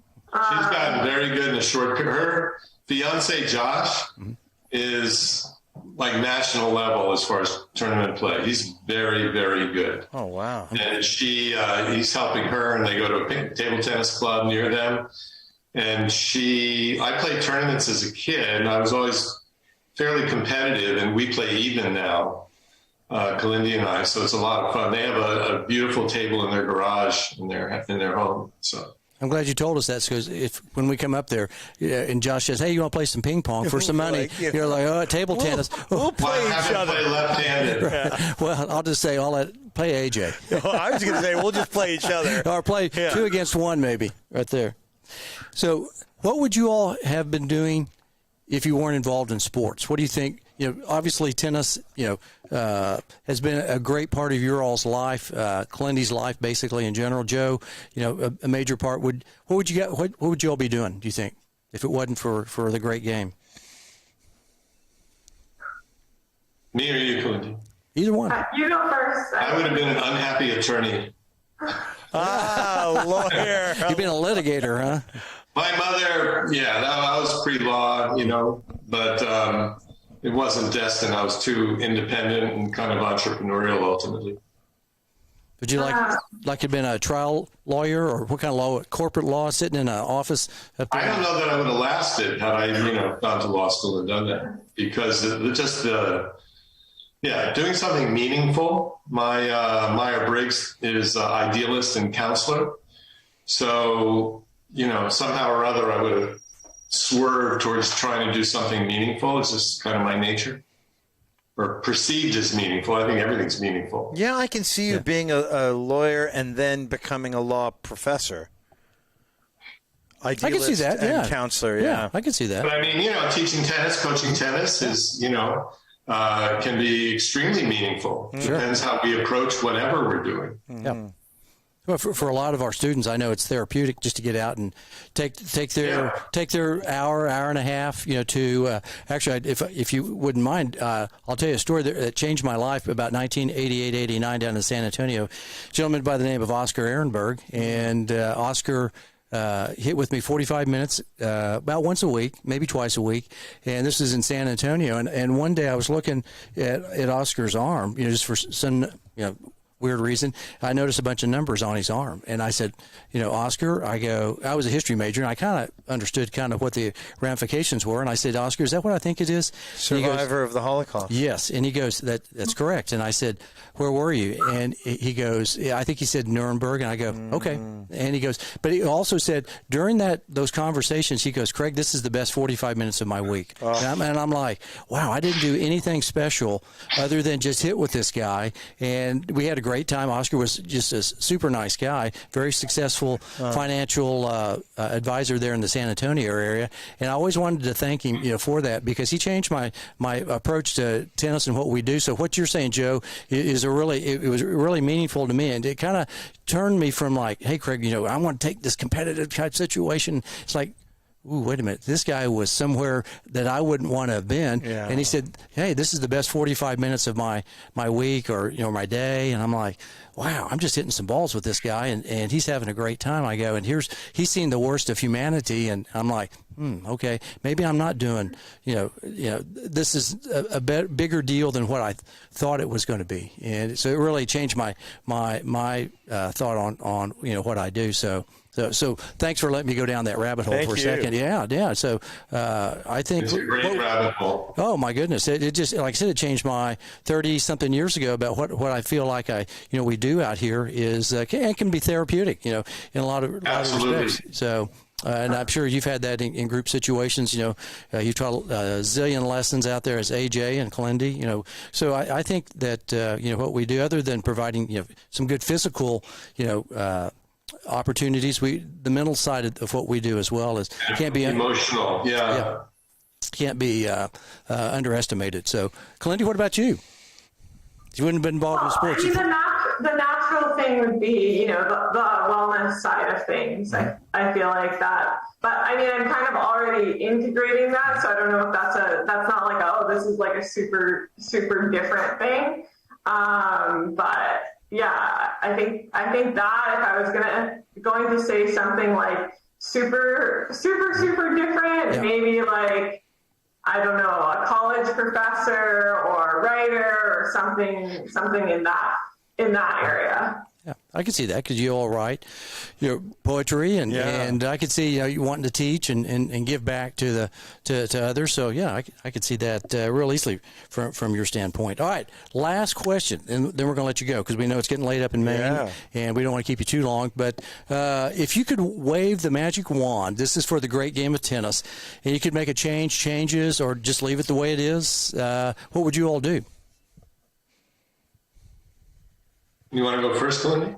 No. She's going to let you go first, Dad. Come on. You got to pay the way. That's an easy one for me. Okay. I've always had a gripe that the NCAA doesn't allow tennis, apparently, or tennis doesn't fight for it enough, to limit college scholarships to foreign players when the U.S. players' parents are the ones who are paying taxes, which support the colleges here that the foreign players end up going to. I'm not saying some players from overseas, but our players are not getting quite the opportunities, and therefore they drop off in college, and rather they drop off from playing in high school all too often because they don't feel like they have a good enough chance to get a college scholarship, since I don't know what percent of Division I scholarships go to foreign players, but it's well over half, isn't it?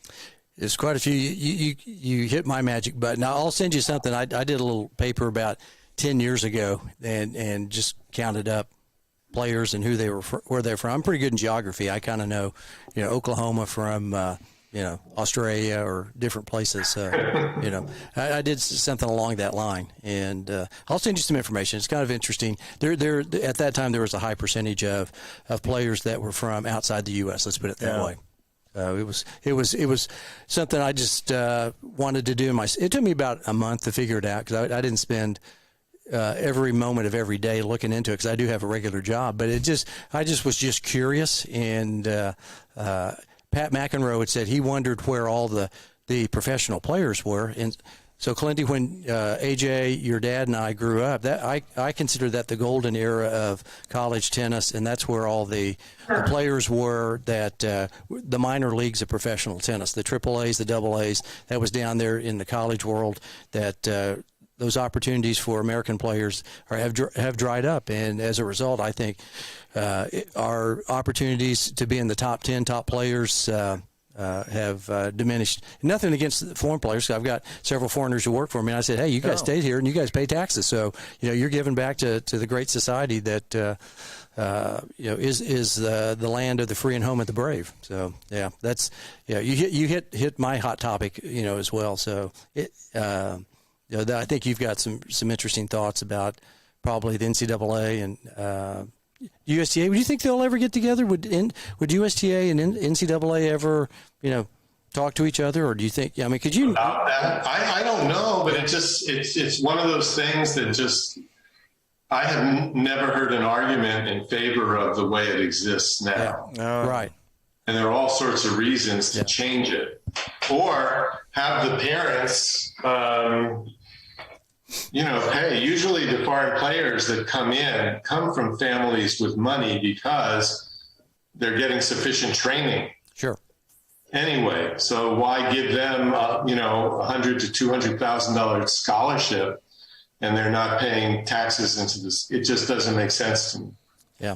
It hurts on so many levels, from the coaches trying to retain the kids all the way through high school, the high school teams. It filters down and creates so many limitations instead of abundance, which would be the opposite of the way it exists now. Yeah. Yep. We agree. I think AJ and I have similar opinions, on that particular topic as well. What about you, Kalindi? Do you have anything that change, or maybe you like tennis the way it is? It can be amateur tennis, professional tennis, or recreational tennis. It could be anything.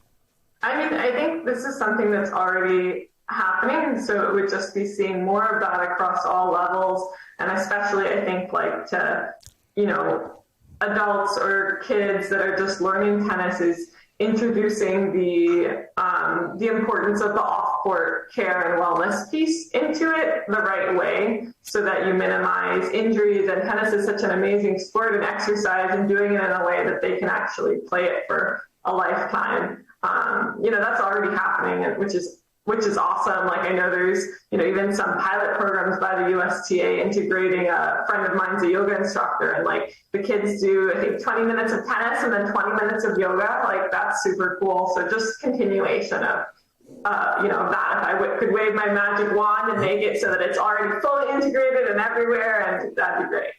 Yeah. I do have one more thing. Mm-hmm. Yeah, shoot. I would like to see the United States Tennis Association institute mandatory parent training. Interesting. Interesting. We've not had that. Keep going. It could be an online sort of thing where they have to attend a seminar or whatever about parenting and kids. And that, if you go up in any sport, if you go up to the coaches and ask them, what's your biggest challenge? They always say the parents. Yeah, that'd be that. Like, we have to now go through all those the certifications, which has been great for us to online learn. If your kid's going to play a tournament, you got to attend 1 30-minute, online session. Know the rules, know the competitive advantages, know what's not healthy. Sportsmanship. Yes. Emphasize awards for sportsmanship. A much more dominant presence rather than an occasional thing here or there. Right. Yeah, because there are some parents in today's world who haven't competed, and they don't know the rules. They don't care to know the rules sometimes, and they think little Johnny or little Julie is can't do any wrong, and it's evident that they have some different opinions about the tennis world and how things work. Because especially in unofficiated matches, I always thought. Unofficiated matches, that's kind of a gripe of mine, that tennis puts a lot of pressure on little Johnny, little Julie to call their own lines, and there is some opportunities to bend the rules, so to speak, and the lines get a little smaller, I think, at some point. It's so funny you say this, Craig. I sometimes work with a sports agent who played pro soccer and played with Pelé and represented the U.S. national team. At the highest level. National team, yeah. And he is not a tennis guy, but he can't believe that tennis starts unofficiated. And he wants exactly what Joe said about parent education. He wants that in the other sports, too. Sure. And he's obviously way more tapped into lacrosse and soccer. Be really, really creative, like any foreign player that gets a scholarship, or any athlete of any sport that gets a scholarship, that they have to volunteer in some youth sports program or for a high school, 5 or 10 hours per semester. Yeah, it's not much. There's so many out-of-the-box ways to do it where it just, enriches people rather than makes people more selfish. Yeah, no, I like it. Somehow we could integrate that somehow with the USTA. We can, and it ties back into one of Joe's points earlier about unity rather than division. Right. And this could be an initiative that really unites people, whether they're players, parents, coaches, or all of the above. But if you got a kid in a tournament, you're required to watch one 30-minute, 15-minute, an hour, whatever it is, video on sportsmanship, this topic that you're parenting, your child through this, and it's also helping them out as well, because there's a lot of opportunities for a lot of different things going on out there. And I think what you're saying is basically something I know. And that's whole safe play certification to be aware as far as potential abuse. Sure. Mm-hmm. From coaches or other parents or other players with bullying, all of that. The potential positive impact it would have on children would be powerful. There are hundreds of thousands of kids, millions playing sports in the U.S. alone. Right? Sure. Yep. And I think education is never a bad thing. That's for sure. Well, Dinoffer, Joe and Kalindi, you've been such not just wonderful guests tonight, but wonderful parts of our lives this past 20, 30 years, knowing you both. So thank you so much for being on our show today. And you guys are, honestly, I was thinking about it, among all the coaches I know, hundreds across the U.S., if anyone was going to hire top-level tennis directors, you guys would be in the most elite group that I could imagine, as far as being someone who would create and retain, maintain, grow a successful program. So I don't know if people appreciate you both enough, but I do. Yeah, well, We've appreciated the friendship. Thank you for your kind comments. Tell us again where you can find the Dinoffer family and Oncourt, Offcourt. You can. I mean, our website www.oncourtoffcourt.com has like all the different resources. It probably has our email addresses on there too. But that's also really easy. It's my name, Kalindi at oncourtoffcourt.com, and Joe at oncourtoffcourt.com. Yeah, free YouTube channel, hundreds of clips, instructional, fun tips, all different types. Our blog, and we have actually have free DVD downloads on our website as well as like free training series, on the return of serve, on unlocking your potential, like all kinds of, unique video series and article blogs and things like that. Well, I've got the morning off tomorrow. I'm going to meditate with a little mindful Kalindi tomorrow before I go. Are you going to listen to some of these? To the Dallas Open. These I've listened to, but I'm going to I'm going to have to find my Walkman to listen to those. Your Walkman. I no longer have a car with a cassette player, so we're going to digitize those and get them to you. Right. Joe, big applause. Yes. Kalindi, thank you so much. Big applause. Thanks for having us. Tell Josh hi. Guys. Yeah, we appreciate you all. Thank you all very much. We'll have you back for the second episode with some poetry reading. I love it. Yeah. I love it. Yeah. I'll bring my copy of the book, and we can riff off And this was episode 108. That's 108. Right. That's really cool. Yeah. Great number, 108. Thank you all. Thanks, you guys. Thank you all very much. Bye-bye. Good Thank night. you so much. Good night.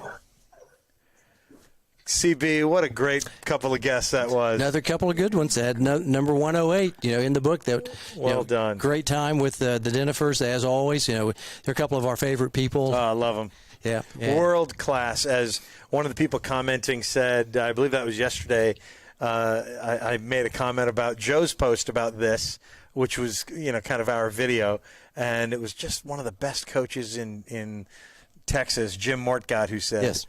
Congrats on booking those two guys. Joe, world-class people. Oh, my gosh. 9 books on tennis, and then also poetry, also different musician, just a well-rounded, interesting individual. It was great having Joe, and they've been speakers at, conventions all over the world. The world, yeah. Now with Zoom and being able to do virtual conferences, Actually, they've been a part of that. Even before, because I remember emceeing their virtual tennis symposium, but even before the virtual world and all this COVID, Kennelbach, Austria, Israel, Spain, Mexico, obviously U.S. This guy, London, for the LTA, he spoke at New York City.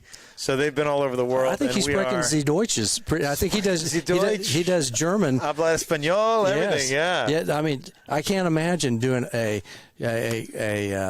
talk in Spanish or in German. English, I can barely master that. I bet he broke some Yiddish out once or twice, too. Right. That guy is a polyglot international. Yes, he is. So, well, at home. Yes, thank you all. we're privileged to have you joining us. Yes. We are clearly privileged to have Joe and Kalindi joining us.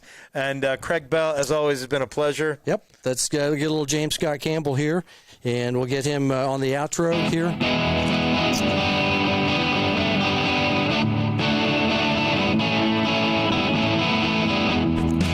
All right. Thanks for listening to Season 1, Episode 108 of At the Net Podcast.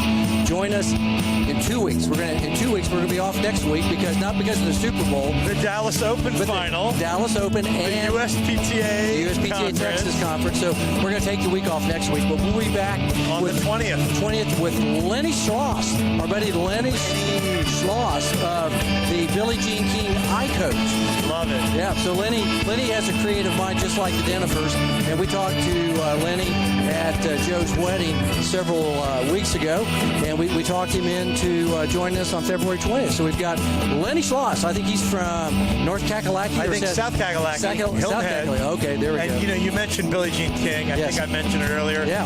In the corner of this picture is Billie Jean, and there is little me with hair and a leisure suit. Boy, you did that. And that's in rocking the leisure suit. Forest Hills 76. 76, yeah. 19 and 76, all the way right there. So we'll have Lenny in 2 weeks, not next week, but because we're going to be at the convention up in Frisco, Texas, and then our buddy Lena Evans, who was listening today, is going to be one of the speakers. We have an excellent.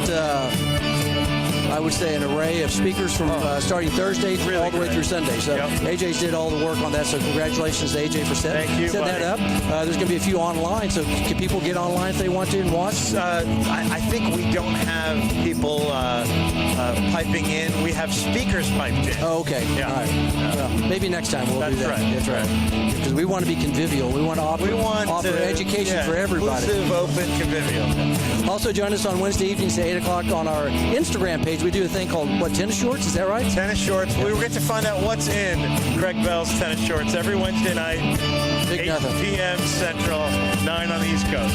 Lastly, be sure to like and follow us here on Facebook. Most of you are watching us on Facebook. We also have a YouTube page, Instagram, other social media outlets. Let's tell a friend or friends because we want people to be net heads just like you, right? Also, watch the Dallas Open on the Tennis Channel, or if you're in the area, come on down. We'll be there, I'm sure, almost every day until Wednesday, then Thursday through Sunday we're at the conference. That's right. Yeah, we'll be there. And so that's the tennis news.